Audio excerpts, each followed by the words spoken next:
Olá, meus irmãos, a paz do Senhor. Maravilha, hoje estamos animados aqui para fazer essa aula, para fazer esse subsídio da Escola Bíblica Dominical. Vai ser uma aula tremenda, vai ser uma aula maravilhosa, voltada ao conhecimento da Palavra de Deus. Eu quero cumprimentar-vos com a paz do Senhor. Estamos aqui de novo, graças a Deus, conseguimos fazer o material para o subsídio para ajudar você nesta manhã gloriosa. Aqui, quinta-feira pela manhã, conseguimos terminar o material e vamos transmitir, ressaltando. Precisou do slide? Põe seu e-mail, pastor, eu gostaria desse slide, mando para você, modifique, faça da forma que você achar melhor, use com sabedoria. Quer acrescentar algo, acrescente. Quer tirar, não, esse slide é simplesmente um material que nós colhemos e com comentários para te ajudar na lição, para ajudar o professor. Isso não impede dos alunos, do superintendente, de pastores, usar também, não só na escola, mas no culto de terça-feira de ensino, enfim, fique à vontade. Nossa aula de hoje é a lição de número 8, lição maravilhosa, né? Edificado sobre o fundamento dos apóstolos e dos profetas. Que maravilha! Texto áureo nos fala da edificado sobre o fundamento dos apóstolos e dos profetas, de que Jesus Cristo é a principal pedra de esquina. Efésios capítulo 2, versículo 20. Verdade prática, Jesus Cristo é a pedra basilar da igreja, que está edificada por meio dos ensinamentos. Olhe bem, presta atenção nessa verdade prática. Jesus Cristo é a pedra basilar da igreja, que está edificada por meio dos ensinamentos dos apóstolos e do testemunho dos profetas. Objetivo geral da lição para o professor. Qual que é a função do professor? Qual que é a tarefa do professor para esse domingo? Objetivo geral, conscientizar por meio do sacrifício vicário. Cristo desfez a inimizade entre os dois povos. Criou a igreja. Objetivos específicos. Explicitar que no Antigo Testamento Deus habitou no tabernáculo e no templo, mas que no Novo habita em nós por meio de seu Espírito Santo. Apresentar o fundamento da igreja como a doutrina dos apóstolos e testemunho dos profetas. Refletir que somos templos do Espírito Santo e devemos viver em santidade. Esse é o objetivo do professor. O meu aqui é outro. É te levar um material que vai apoiar você em tudo isso. Está ok? Vamos para frente. Ponto central da lição. Jesus Cristo é a pedra basilar da igreja. Esse é o ponto primordial da nossa lição. Introdução. Edifício, Efésios capítulo 2, versículo 20 e 21. Então a igreja ela é um edifício. Primeiro, é um edifício edificado, um pleonasmo, né? Uma redundância aí. Por Cristo. O edifício ele deve ser bem ajustado para se tornar templo santo de Deus e deve crescer para se tornar morada de Deus em espírito. Por que tem que crescer? Por que tem que desenvolver? Porque é necessário esse processo, edifício, templo e morada. Um edifício ele não pode proclamar-se morada de Deus. Um templo ele pode anunciar-se como morada de Deus, mas precisamente onde estaria o seu nome, o templo. O edifício tem de ser templo, o templo tem que se tornar morada. Salomão, ele inaugurou o templo, fez a oração, e o que aconteceu? Deus falou que era para estar o seu nome, não morada. Ele não habita em templos feitos por mão de homem. Então essas são as fases. Edifício é uma construção. Os funcionários trabalham de segunda a sexta, das 8 às 18, mas não moram lá. Então o edifício, Deus não mora no edifício.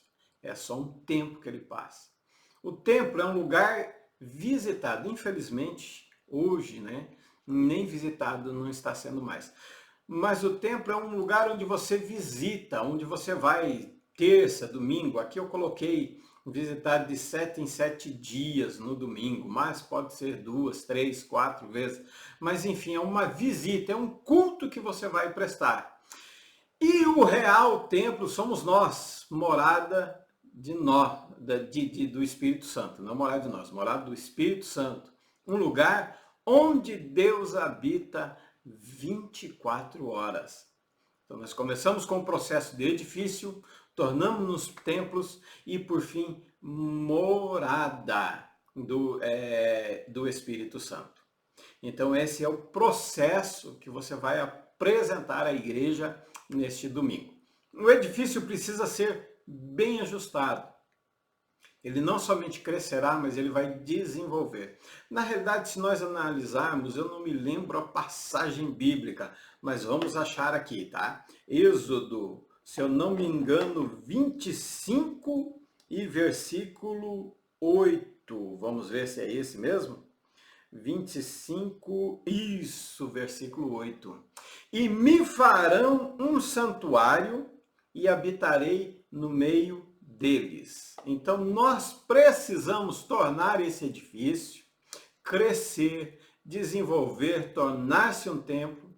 O templo experimentará a santidade e transformar-se-á pela edificação em morada de Deus.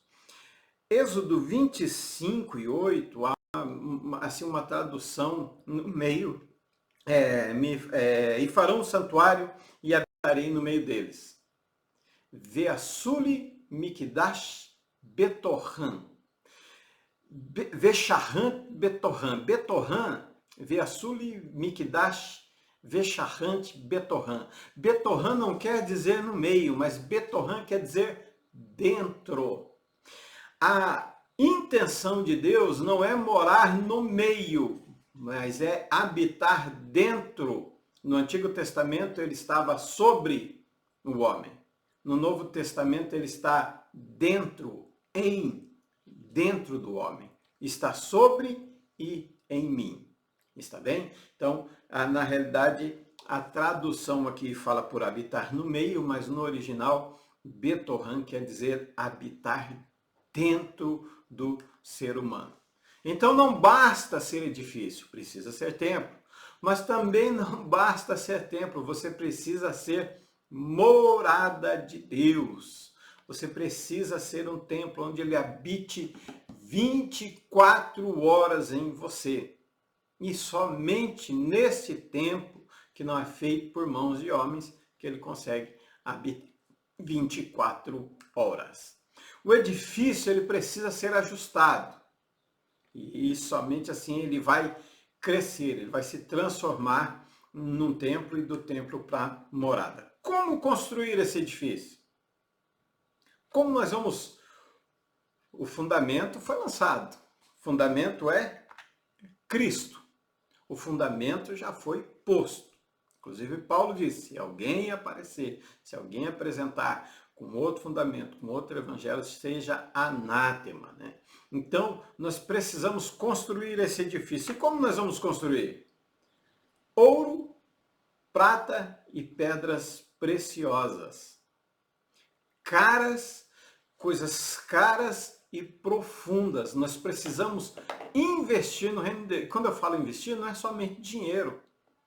Se você dá uma boa oferta, se tem um bom dízimo, não há problema nenhum nisso. Mas o investimento que Deus pede para construir esse edifício é baseado em coisas caras e profundas. É exemplo, é um sentido figurativo. Ouro, prata e pedras preciosas. E não em madeira, feno, palha, que são superficiais, e nós vamos ver isso. A construção desse edifício, que passa a ser um templo e que vira morada de Deus, não pode ser com coisas superficiais. Não pode ser com coisas, meras coisas, não. Tem que ser com coisas caras e profundas. E nós vamos aprender isso mais para frente. Fundamento dos apóstolos. O alicerce da igreja foi lançado pelos apóstolos, pelos profetas do Novo Testamento.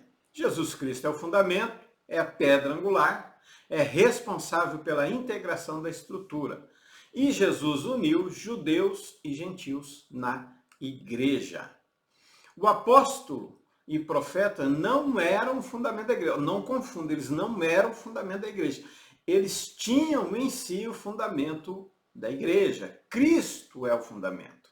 E eles lançaram esse fundamento. Porém, foram eles que lançaram o fundamento através do quê? Das doutrinas que ensinaram sobre a pessoa e a obra de Jesus Cristo. A igreja é fundada sobre Cristo, no sentido que ele foi revelado através do testemunho e do ensinamento dos apóstolos. Quando Pedro confessa que Cristo, é o Filho de Deus vivo, Jesus anuncia que vai edificar a igreja. Olha bem, a construção pode ser por minha parte. Eu vou construir um templo. Eu vou construir a minha casa. Até os maridos nos lares têm a função, a responsabilidade de construir. Mas edificação é somente através de Cristo. Então, posso construir o templo mais bonito que for, mas a edificação da igreja é somente Jesus Cristo. Seria edificado sobre a pedra, saber sobre a verdade sólida de Jesus. Era ungido de Deus, o Filho único. Vamos analisar esse Mateus 16 e 18? Vamos um pouquinho mais? Dentro desse Mateus 18, onde Cristo diz que vai edificar a sua igreja, nós temos a origem da igreja. Primeiro, em Gênesis capítulo 3, versículo 15, onde o próprio Deus fala sobre o Evangelho da Graça. E nós temos em Salmo 102, olha que maravilha, profecia sobre Israel, sobre gentios e sobre a igreja. No versículo 13, ele diz de Sião, que é Jerusalém. No versículo 15, fala sobre as nações. E no versículo 18, ele fala para uma geração futura, um povo que vai te glorificar. Esse povo que haveria de vir, de ser criado, foi edificado aonde? Em Cristo, na verdade sólida, na pedra angular, na pedra singular, só ele mesmo, de esquina, para sustentar, para edificar esta igreja, já profetizada lá em Salmo 102, versículo 18. A igreja assumiu o lugar do luzeiro, pela tradução do latim, Lúcifer, Mas no sentido real da palavra, o portador de luz. Se é o portador de luz, luzeiro. Em que dia que foi expulso do Éden Celestial, pois uma sentença foi lançada sobre ele. Olha só. Quando Abacuque reclama, fala assim, mas o Senhor vai mandar os babilônicos, o Senhor vai mandar esse povo que é pior do que nós, para nos corrigir?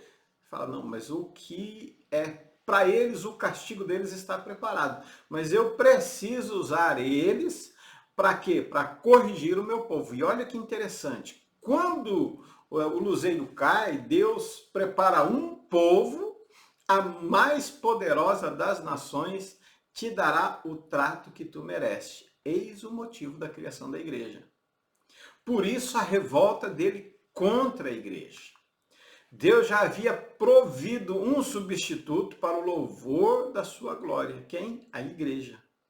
Deus já havia provido um substituto para ser também filho dele, o corpo, ter o corpo de Deus, que era Cristo, para que ele encarnasse em Cristo. O povo foi incumbido de executar essa sentença, a mais poderosa das nações.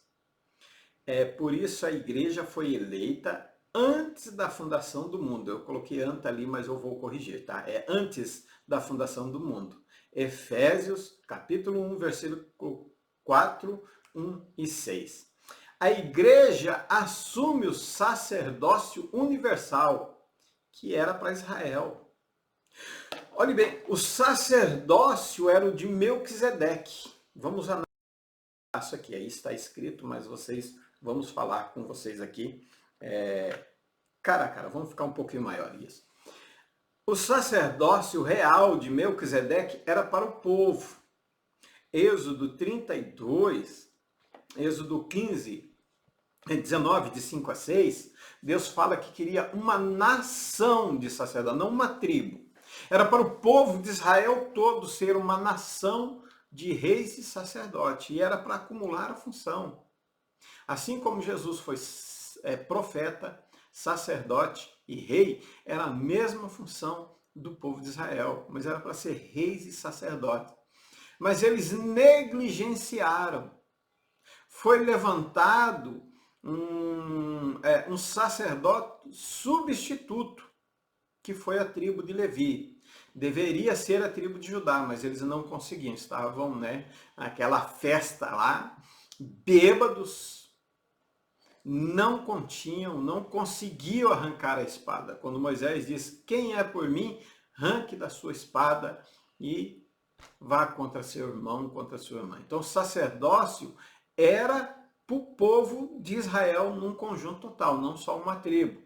Nessa negligência foi necessário levantar um povo substituto, então foi uma tribo. A tribo de Levi foi escolhida. Depois, 1 Pedro, eu acho que 1 Pedro, capítulo 1, versículo 19, ele diz que ele quer uma nação, vós sois nação eleita, sacerdócio santo. Então, nós fazemos parte do sacerdócio de Melquisedeque e não da tribo de Levi.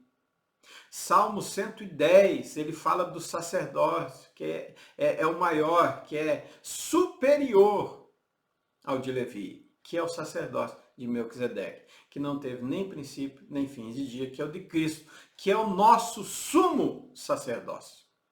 Então, essa promessa de ser sacerdote era para a igreja, mas, infelizmente, pela negligência, felizmente para nós, assumimos o papel de sacerdote em Cristo. A igreja nasceu com 3.120 membros, pastoreada por Tiago, irmão de Cristo. Os sinais tinham as coisas em comum, todos estavam em comum acordo, todos gastavam tempo em oração, testemunhavam em qualquer oportunidade, falavam de Jesus, permaneciam em pureza diante de Deus. Esses eram os sinais da primeira igreja. Essa era a característica, esse era o caráter dos cristãos em Atos dos Apóstolos, a primeira igreja. Os primeiros sinais cresciam constantemente, passavam por grande tribulação e perseguição, levantaram diáconos, batizaram, ensinaram missionários, reuniram-se em concílio ou convenção, pregavam a palavra de Deus, lutavam pela fé. Não diferente dos dias de hoje, um pouquinho diferente, claro, em consequência de comportamento. Para um crescimento era necessário nós estarmos o quê? Em comum acordo. Passar grande tribulação, nós passamos por hoje também. Levantamos diáconos, nós batizamos, enviamos missionários, nós fazemos tudo isso que a igreja fazia. Hoje, infelizmente, algumas coisas têm corrompido a igreja de Deus, como aconteceu com eles também, foram corrompidos. Depois veio as imagens dentro da igreja, depois perderam um pouco o foco, perderam a sua característica, perderam o seu caráter. Então não é só nós que temos as nossas falhas, desde o início, desde quando a igreja tem as suas qualidades, mas também tem as suas falhas. Deus escolheu 12 homens para representar os 12 fundamentos. Está lá, Apocalipse 21 e 14. Cada um de seus apóstolos representava um fundamento. Apenas um era removível e você tem substituído por Paulo, e você tem as referências bíblicas, leia, pesquise. Todos eles representavam o fundamento do apóstolo. Somente Pedro era pedra, os outros também eram pedra, não somente, quer dizer, Pedro, mas todos eram pedras fundamentais como coluna, como lançar o que eles haviam aprendido. Sobre a doutrina e o fundamento deles, a igreja foi edificada. Termo grego de apóstolo, enviado ou mensageiro. Todo apóstolo é centrado em Cristo, que foi enviado para ser o Salvador do mundo. Mateus, Marcos e Lucas usam um termo que se refere aos 12 escolhidos por Cristo. Paulo e Tiago, possivelmente Barnabé, também foram comissionados como apóstolos. Os apóstolos foram confiados ao ministério da palavra para instruírem a igreja. Profetas, a palavra grega profeta significa proclamador e intérprete da revelação divina. Olhe bem, cuidado. Quando você diz assim diz o Senhor, muito cuidado. Você vai ter que prestar conta. Olhe bem, profeta, quer dizer profetes, significa proclamador e intérprete da revelação divina. Se Deus não falou, não fale. Se Deus não disse, não diga. Atenha-se àquilo que Deus colocou na sua mão. De forma alguma o texto faz referência ao profeta do Antigo Testamento. Não era isso, segundo William MacDonald. Tá? Em Efésios, as duas ocorrências para onde apóstolos e profetas foram mencionados em conjunto. Efésios 3 e 5, 4 e 11. É referência claramente aos profetas cristãos como os líderes da igreja, ou como os pastores. Né? Então, de forma muito coerente, use com muita sabedoria esse termo profeta nos dias atuais. Não confunda dom de profecia com ser profeta. É diferente. O profeta é aquele que proclama, aquele que interpreta a revelação divina. Tem pessoas que têm o dom de profecia, que também está incluso na revelação divina. Mas é diferente do profeta do Antigo Testamento, que ele era consultado. Por quê? Porque o Espírito era só sobre ele, só sobre uma pessoa. Hoje é sobre o corpo de Cristo, é sobre todos, sobre toda a carne, que aceita Jesus e crê e é batizado no Espírito Santo. No dia do Pentecoste, quase 3.000 almas se converteram ao Senhor. E essas 3.000, olha que interessante, perseveravam na doutrina dos apóstolos, na comunhão, no partir do pão e nas orações. Claro que 3.000, todos eram perfeitos, nem todos participavam disso.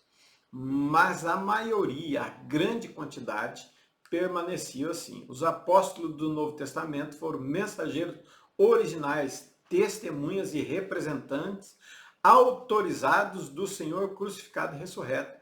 Foram pedras fundamentais da igreja. Encontra-se nos escritos do Novo Testamento como testemunho original, quer dizer, eles viram. Os apóstolos é aquele que vê, aquele que foi enviado por Cristo, pessoalmente. Paulo, ele diz na ceia, o que eu recebi de quem? De Pedro? De Mateus? Não, o que eu recebi do Senhor. Tá? Olha aqui, todos os crentes e igrejas locais dependem das palavras do profeta e dos apóstolos, da mensagem e da fé. Dos primeiros apóstolos, conforme registrado historicamente em Atos e nos seus escritos, toda a igreja depende das palavras, da mensagem e da fé. Aceitar o ensino e revelação originais dos apóstolos a respeito do Evangelho, conforme o Novo Testamento, procurar manter-se fiéis a eles. Perseveravam aonde? Na doutrina, na comunhão, no partir do pão e nas orações. Vamos ter Será que nós temos permanecido na doutrina? Será que nós temos comunhão uns com os outros? Não estou querendo julgar nem falar nada, mas são questionamentos não para você responder embaixo do vídeo. Não, isso não é para você responder. Isso é para você se questionar. Isso é um autoconfronto, não confrontar com outro irmão. Ah, mas o irmão não tem. Não, é você e você. É você e você, entendeu? Não é você e o irmão, é você e você. Nós estamos no partir do pão. Na ceia, você está faltando a Santa Ceia, você não vem mais na ceia do Senhor. E nas orações, você tem orado, você tem buscado a Deus junto com a igreja, você tem chegado mais cedo, você tem vindo nas orações de manhã. Então isso é uma questão de todos os crentes serem verdadeiros crentes e igrejas só serão verdadeiros somente se fizerem o seguinte: participarmos da mesma doutrina, na comunhão, no partir do pão e nas orações. Precisamos rejeitar, ainda sobre crentes verdadeiros, rejeitar os ensinos do apóstolo é rejeitar o próprio Senhor. Porque ele disse, ó, por isso vos disse que há de receber o que é meu, e vou-lo há de anunciar. Então, o que os apóstolos e profetas fizeram? Eles anunciaram o que é do Senhor. Se nós rejeitarmos a doutrina dos apóstolos, nós não estamos rejeitando os ensinos, nós estamos rejeitando o Senhor. As coisas que vos escrevo são mandamentos do Senhor. Paulo fala em 1 Coríntios 14, 37. Gálatas 1:11, que o evangelho que por mim foi anunciado não é segundo os homens.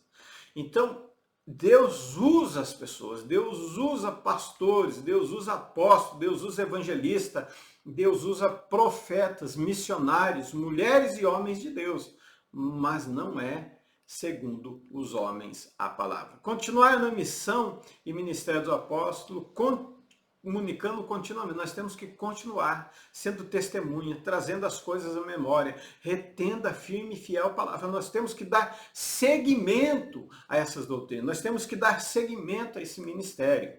Não somente crer na mensagem apostólica, mas também defendê-la, guardá-la contra todas as distorções ou alterações. A revelação dos apóstolos, conforme temos no Novo Testamento, nunca poderá ser substituída ou anulada por revelação de testemunho ou profecia posterior. Para quê? Para atrair discípulos para si, para os clamores vãos, profanos, oposição à falsamente chamada ciência. Então, nós não podemos pegar esses ensinamentos e anunciá-lo para o meu próprio bem, para trazer benefícios para a minha pessoa. Não, mas é para indicar a essas pessoas o reino do céu, para formar eles discípulos de Jesus e não meus discípulos. Eu sou pastor de uma igreja, mas eu procuro direcionar os membros a Cristo e não a minha pessoa. Eu fui curado do câncer. É um testemunho maravilhoso que um dia eu vou contar a vocês aqui. Mas esse testemunho não é a base do evangelho, não é o fundamento. Não tem por base o meu ministério. Não, o meu ministério é Cristo, é a doutrina, é os apóstolos, os ensinamentos. Isso é o evangelho de Deus. Os padrões de uma igreja verdadeira. Quais serão os padrões de uma igreja verdadeira? Eu peguei de Donald Stump, editor-geral da Bíblia Estudo Pentecostal, nos mostra, com base no livro de Atos, bem como outros trechos do Novo Testamento, as normas ou padrões estabelecidos para uma igreja neotestamentária, ou seja, a igreja segundo as normas do Novo Testamento. Tanto a igreja quanto nós obreiros, nós temos que ter essas normas. Não posso colocar outro fundamento. O meu testemunho é maravilhoso, como eu disse, mas a igreja padrão, verdadeiro, o crente verdadeiro, o crente padrão, não perfeito, que jamais vamos alcançar a perfeição aqui nesta terra, mas vamos chegar próximo para entrarmos no céu, nós precisamos apresentar o evangelho, seguir algumas normas, e eu gostei dessas normas. Por isso eu trouxe elas para vocês. Então vamos lá. Primeiro, antes de mais nada, a igreja é um agrupamento de pessoas, uma congregação local, unidas por quem? Pelo pastor? Não. Unido por quem? Pelos irmãos de oração? Não. Unidas pelo Espírito Santo. É Ele quem nos usa. Fiel e leal com Deus e com Jesus Cristo. Nós precisamos ter esse relacionamento. Nós precisamos ser leal com nossos irmãos. Nós precisamos ser leal com Cristo. Nós precisamos usar da fidelidade. Nós precisamos ter um bom caráter diante dos irmãos. E vocês vão ver depois com os de fora também. Servindo e enviando ele ao Senhor, jejuando. Então aí nós temos a fidelidade, né, dos irmãos, do tipo de uma igreja, o que é uma igreja. 2. Mediante o poderoso testemunho da igreja, os pecadores são. Olhem bem, irmãos, prestem atenção nesse aqui. Ó. Mediante o poderoso testemunho da igreja, eu preciso dar um testemunho. Não só pregar no púlpito. Nós somos salvos, nascidos de novo, batizados nas águas, acrescentados à igreja, participamos da ceia do Senhor e esperamos a volta de Cristo. Nós precisamos manter isso aí. Nós precisamos buscar ser dessa forma. Vamos para frente? 3. O batismo no Espírito Santo será pregado e concedido aos novos crentes em sua presença e poder e manifestação. Nós não vemos mais a pregação do batismo do Espírito Santo. Nós não vemos mais a pregação agora, com essa pandemia. Estamos vendo sobre a volta de Jesus, estamos vendo Apocalipse, isso tudo, mas faz dias que não vemos um batismo, uma pregação com o batismo do Espírito Santo. Os dons do Espírito Santo estão em operação, eles estão aí. O Espírito Santo, como diz um pastor, eu não me lembro o nome dele agora, ele vai dizer assim, o Espírito Santo está doidinho, mas com a vontade de te abençoar, de colocar os dons em você, mas você não está buscando, você não está indo atrás, e isso faz parte de uma igreja padrão. Os dons do Espírito Santo têm que estar em operação. Romanos 12, lá, de 6 a 8, diz, de modo que tem diferente dons segundo a graça que nos é dada. Ora, a diversidade de dons, ele mesmo deu uns para apóstolos, profetas, todos os dons estão aí. Inclusive prodígios, sinais de curas, maravilhas.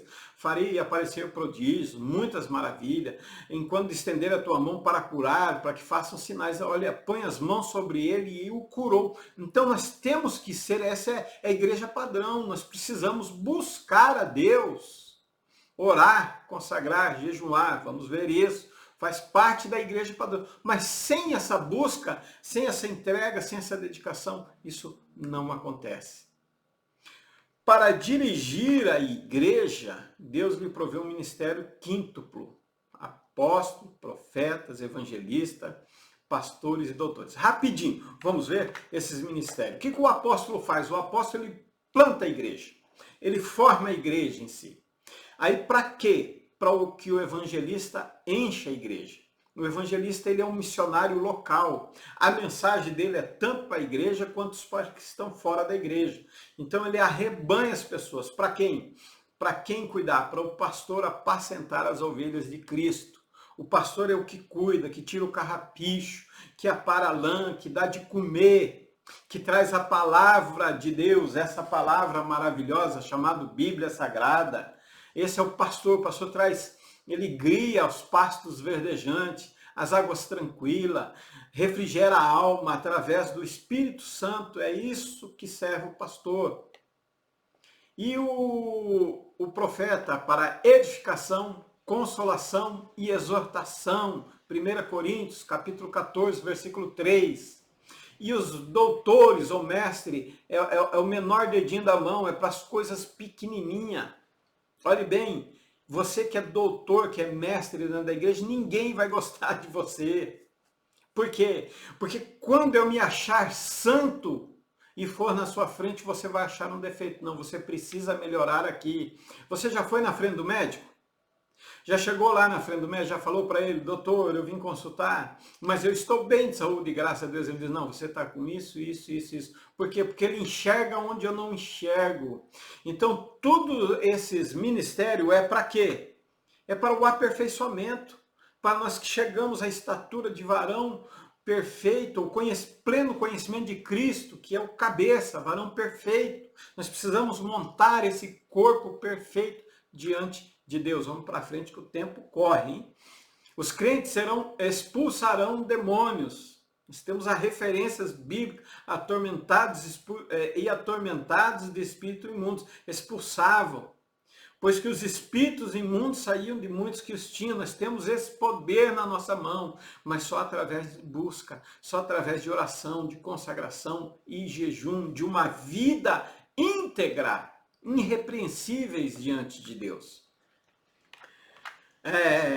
Haverá lealdade absoluta ao Evangelho, ou seja, os ensinamentos originais de Cristo dos apóstolos. Já falei, não podemos mudar, temos que perseverar na doutrina, mas nós perseveraremos em oração.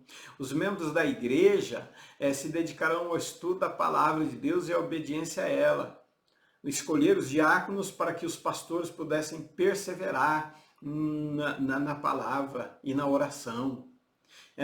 Atos 18 anos, ensinando entre eles a palavra de Deus. Não é só uma função do pastor ensinar a igreja, mas o pastor ensina a igreja e os membros entre si ensinam também para quem não é convertido, para quem é meio está iniciando na fé, para fazer obediente, ser obediente, ensinando, administrando, e ao presbítero 2:15, que maneje bem a palavra, que não se envergonhe dela, mas que maneje bem a palavra. 8. No primeiro dia da semana, a congregação local vai se reunir, sempre ao domingo.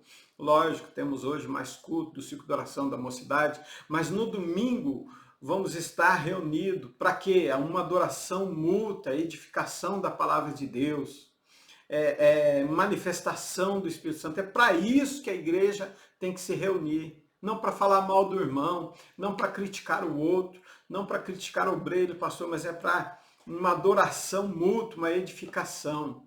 A igreja manterá a humildade, a reverência. E falar em reverência, meu Deus. Temos perdido a reverência dentro da casa de Deus. Entramos de qualquer jeito, conversamos em vez de orar. O santo temor sumiu diante da presença de Deus. Não estou dizendo medo, não é criar uma igreja com medo, não. Ai, meu Deus, vai me matar. Não, não é uma igreja assim. Mas é uma igreja, não, aqui é um lugar santo. É um lugar onde eu venho buscar a Deus. É um lugar onde eu venho adorar a Deus. É um lugar onde eu sinto a presença de Deus. Atos 15, houve um grande temor. Olha, temor. Quando Ananias e Safira aconteceu aquele episódio, houve um temor e não medo. Eles tiveram temor, respeito, não horror a Deus. Eles tiveram temor, não, nós temos que ser sinceros diante de Deus. Os membros terão a preocupação vital como pureza da igreja, disciplinar aqueles que caírem em pecado com amor. Nós precisamos disciplinar, mas nós precisamos resgatar eles de volta. Bem como os falsos mestres, nós temos que entender quando aparece um falso mestre. Então, é difícil uma igreja padrão, uma igreja perfeita. Aqueles que perseverarem no caráter piedoso e nos padrões da justiça ensinados pelos apóstolos, serão ordenados ministros. Você precisa se manter perseverante num caráter cristão, num caráter piedoso e ser ensinado na justiça, que os apóstolos, diante dos ensinamentos dele, não mudar esses ensinamentos a bel prazer ou a sua vontade, o seu querer, não.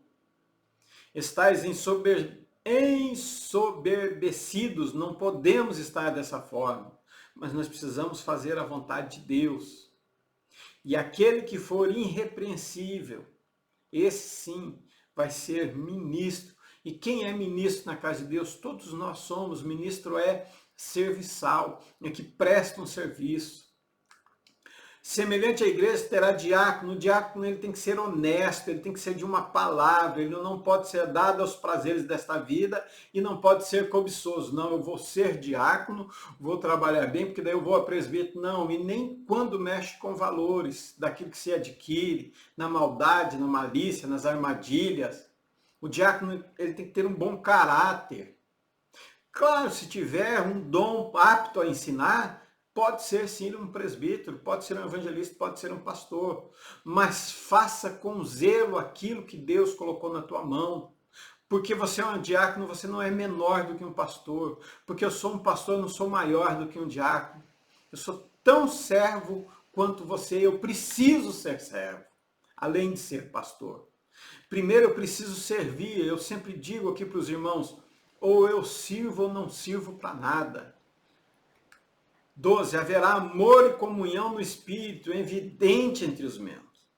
Perseveravam na doutrina dos apóstolos, na comunhão, no partir do pão e nas orações. Tinham tudo em comum. Que vos ameis uns aos outros. Está faltando amor no dia em que nós vivemos. Esse é o padrão, esse é o fundamento. Tudo isso faz parte do fundamento para Cristo morar, para você ser morada de Deus. Essas qualidades precisam estar dentro de você. Mas quando um pastor prega a palavra de Deus, as pessoas não querem ouvir, as pessoas querem receber bens, as pessoas querem ser bem de vida. Mas não é só ser bem de vida, é ter um caráter piedoso diante de Deus. E não somente dentro da congregação, como também entre ela e as outras congregações, e um bom testemunho para os que estão de fora. 1 Timóteo capítulo 3. Haverá amor, comunhão evidente entre os mesmos. Um amor com fraternidade. Fraternidade é laço parentesco, é se importar com o irmão, é ter amor com ele, mas é praticar. Quando tem a campanha do quilo, você levar algo, quando ele tiver fome, ajudar ele nas necessidades. Não somente dentro ou no local, mas em todo. Por exemplo, eu moro em Foz do Iguaçu, eu tenho que ter esse amor não só na congregação do Jardim Itaipu, onde eu estou, mas na Vila C, no Porto Belo, enfim, toda Foz do Iguaçu eu tenho que ter esse amor. A igreja será a igreja de oração e jejum. Meu Deus, se não tiver oração e jejum, não tem igreja. Todos perseveravam unanimemente, a oração tem que ser unanimemente, tem que ser todos. Tem que ser perseverante, tem que ser contínua. Tem que ser servindo ao Senhor. Tem que ser com súplica. Tem que ser com ações de graça. Colossenses 4:2, perseverar na oração com ações de graça. É assim que a igreja tem que permanecer. Mas nós vivemos um tempo onde esquecemos dessas características, esquecemos os fundamentos, esquecemos as doutrinas dos apóstolos. Estamos vivendo da forma que queremos. Já estou querendo pregar já. E não é um ensinamento. 14. Os crentes separarão dos conceitos materialistas. Nós vamos nos separar desses conceitos materialistas. Nós vamos ser salvos dessa geração perversa. Nós não vamos nos conformar com este mundo. Nós vamos sair do meio deles. Deus vai nos livrar nesse presente século e não vamos amar o mundo. Vamos amar os pecadores. Vamos orar pelos pecadores. Vamos resgatar os pecadores. Mas não vamos nos juntar a isso. Tudo que eu falei agora, não, Deus vai nos livrar e não vamos amar o mundo nem o que há nele. Haverá sim sofrimento, aflição do mundo e seus costumes. Muitos foram lançados na prisão, foram açoitados, foram mortos. Paulo mesmo, Atos 9:16, Deus falou, eu lhe mostrarei o quanto deve padecer pelo meu nome. Muitas são aflições do justo, mas o Senhor é livre de todos. No mundo tereis aflições, mas tende bom ânimo. Eu venci o mundo. Não é um evangelho de chocolate, não. Uma irmã veio pregar aqui, eu amei o que ela disse. Você é o sal da terra, você não é o caramelo, não. Você não é o docinho. E 16, o último, a igreja trabalhará ativamente para enviar missionários aos outros países. Se você não pode, no dia do culto, oferte na missão. Se você não pode ir, no dia que pedirem uma ajuda para o missionário, dê com gosto, dê com prazer. Essa é a igreja. Nenhuma igreja local tem direito de chamar de igreja, segundo as normas, claro, do Novo Testamento, a não ser que esteja se esforçando para manter essas características práticas em seus membros. Que Deus nos ajude a sermos igreja padrão. Que Deus nos ajude a colocar tudo isso que eu falei em prática, a não abandonarmos os ensinamentos dos apóstolos, as suas doutrinas, a não nos afastarmos desses ensinamentos maravilhosos que nos trouxe até aqui hoje, que nos garante a salvação, porque não foi deles, mas foi de Cristo que pediu para que eles anunciassem, que fosse revestido de poder. Que nós possamos orar, consagrar, jejumar, buscar a Deus em oração. Aleluia. Próxima aula, o Ministério da Unidade Revelado, lição de número 9, dia 31 de maio de 2020. Deus abençoe você. Deus abençoe a sua vida, que você dê uma ótima aula. Que Deus derrame das suas bênçãos, que você seja cheio do Espírito Santo, que você traga uma boa aula para os seus alunos. É o que eu desejo de coração. Até uma próxima, se Deus assim nos permitir. Fique na paz do Senhor.